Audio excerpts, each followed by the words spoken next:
So guys, as I was sitting here working, excited to delete some White Claws this weekend celebrating America and 4th of July, I realized I don't even really know what we're celebrating. What does 4th of July even mean? What's up guys, Trent here, welcome back to the channel. If you're new, make sure to subscribe because we have new videos every Monday, Wednesday, and Friday.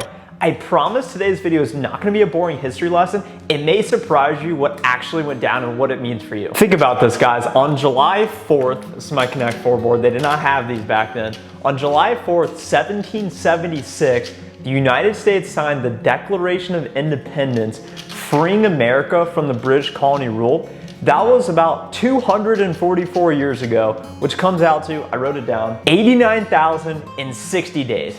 That's absolutely mind-blowing. A lot has changed in the last 244 years since 1776 when the Declaration was signed, including the invention of White Claws, which will be consumed in honor of America this weekend. And there's a lot of talk about inequality, racism, no matter where you fall on the political spectrum, Trump or Biden, wherever you fall on these issues, and we're not talking about that here today, I just bring it up for this fact that life has gotten so much better than it was 244 years ago. Imagine being young Jebediah sitting on the farm, because most people were farmers back then on their own land, and knowing if you break your leg, you're probably gonna die.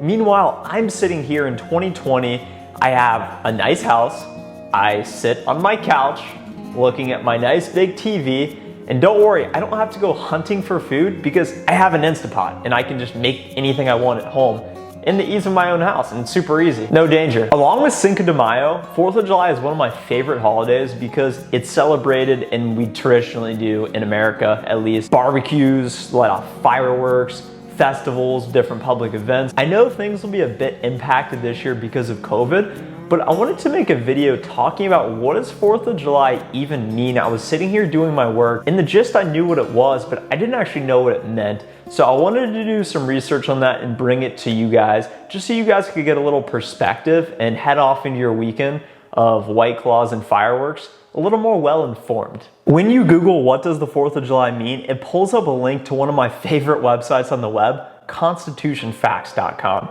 And on there it states that we think of 4th of July, 1776, as the day that represents the Declaration of Independence, that's big, and the birth of the United States of America as an independent nation. That sounds cool. With that in mind, I wanted to know a little bit more about what was life actually like in 1776. Maybe I'm wrong, maybe it was actually better back then. In the northern colonies, the wealthiest 10% of the population owned about 45% of the property. So clearly there's a little bit of wealth inequality at that time as there is today. Some 40% of 1776 Americans were small or medium-sized independent farmers who largely supported themselves on their own land. So back to our little Jebediah example, most people relied on making their own food. They were specialized in farming, agriculture. If you created a business like a Google, that's like a massive farmland back then. So if you were good at farming, that's amazing. And lastly, I thought this was funny as well. The ultimate sign of wealth, and this is a personal finance channel at its roots, so I thought you guys would like this. The ultimate sign of wealth in 1776 was similar to ownership of a yacht or an airplane nowadays.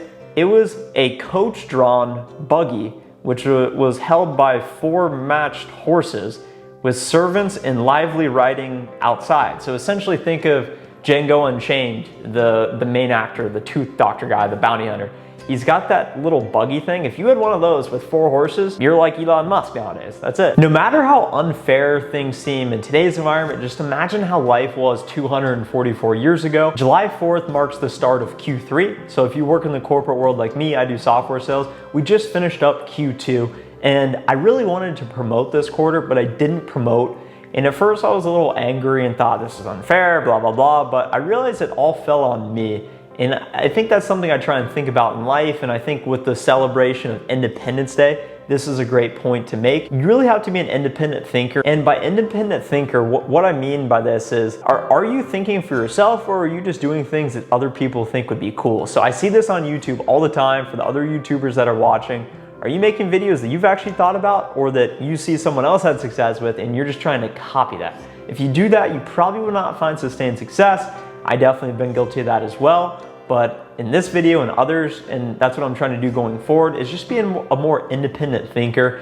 And just to really hammer this example, I have a pretty funny example today. So at the end of July, I'll actually be moving into my own apartment. I have in my mind, I don't want to necessarily a minimalist, but I don't want a ton of stuff. I just want a desk, my bed, just so I can focus on building the channel, helping you guys, and just growing as a person. So one of my friends, actually very nice of him, if you're watching, Eric, thank you, but he offered me his coffee table and bar stools for free. And I said no, despite not even having any of those. The reason I did that was because I don't even need them, I don't want them. And he said, so you're not gonna have a coffee table and you're gonna live by yourself? That's outrageous. And I said, yeah, that's right. And in my mind, I'm not gonna have these things just because other people think that I should have one or it'd be cool. It's because I don't really care if I have one, and I'm not necessarily trying to entertain everyone. I'm just trying to do what I want to do. Maybe when I get there, I'll actually get one, but that's just an example of thinking for yourself, not just doing things because other people think it would be cool. I hope this video was helpful for you guys here today and super educational, learning about the 4th of July. I know I certainly had a lot of fun learning about it and seeing what life was like back then. Really crazy. We live in a great time. I hope everyone has a fantastic 4th of July weekend. Hope you're not too hungover Monday morning, and I hope you get to see some fireworks despite the coronavirus disruptions. Thank you guys for watching.